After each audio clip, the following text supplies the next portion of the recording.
Bien, chers camarades, bonjour à tous. Je vous adresse le salut fraternel du syndicat du Crédit de Paris et de la région parisienne. Et j'en profite également pour vous adresser le salut fraternel de la part de l'ensemble de la Fédération des employés et cadres. Je tiens également à remercier aussi, au nom de la Fédération, l'ensemble des camarades du Nord qui nous accueillent et merci pour leur engagement et leur accueil.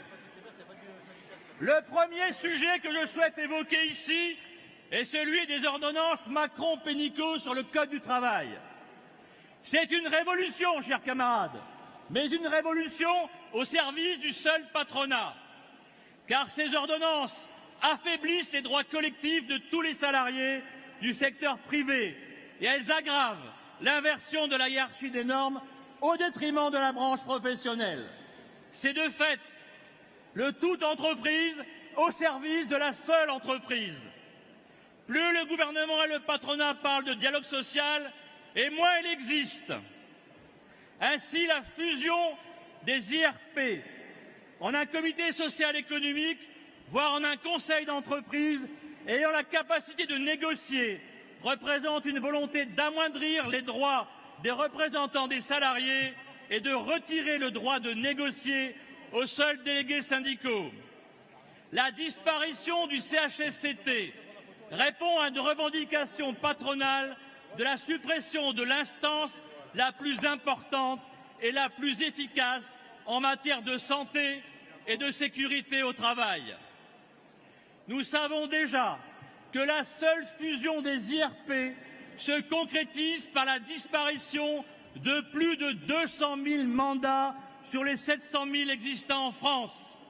Oui, chers camarades, 200 000 emmerdeurs de moins, c'est probablement le plus grand plan social, ou plutôt antisocial, en France. Camarades du secteur public, demain aussi vous serez concernés. C'est une volonté de restreindre les droits et prérogatives des organisations syndicales. C'est une volonté de contourner et de diminuer les syndicats.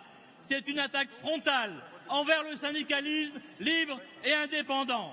Nous avons eu raison de nous battre contre ces ordonnances et nous devons en revendiquer l'abrogation. Autre sujet, l'augmentation de la CSG en contrepartie de la suppression des cotisations maladie et d'assurance chômage. Nous venons de passer un cap dans la remise en cause des fondements de la sécurité sociale. Cela entérine le choix politique d'étatisation de la sécurité sociale grâce à la fiscalisation par l'impôt. Cela représente le pillage des recettes de la sécurité sociale. Faut-il encore rappeler ici que l'impôt n'ouvre pas de droits, contrairement à la cotisation sociale. Cela signifie la fin du salaire différé, alors que la sécurité sociale est et doit rester la propriété des travailleurs. Seule la cotisation sociale peut garantir le financement de la solidarité. Cotiser selon ses moyens et en bénéficier selon ses besoins. Cotiser, c'est aussi avoir un droit de regard sur le système. Rassurez-vous, chers camarades, l'étatisation ne signifie pas la fin du paritarisme, car ce qui se dessine, c'est un paritarisme entre l'État et le patronat, en excluant ainsi les salariés. Alors battons-nous pour notre Sécu, celle de 1945, celle qui organise la solidarité contre la charité.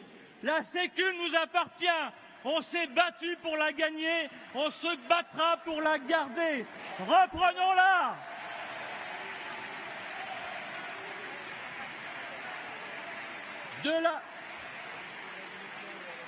De la SNCF à Air France, en passant par Carrefour, du secteur public au secteur privé, soutenons et appuyons tous les mouvements en cours.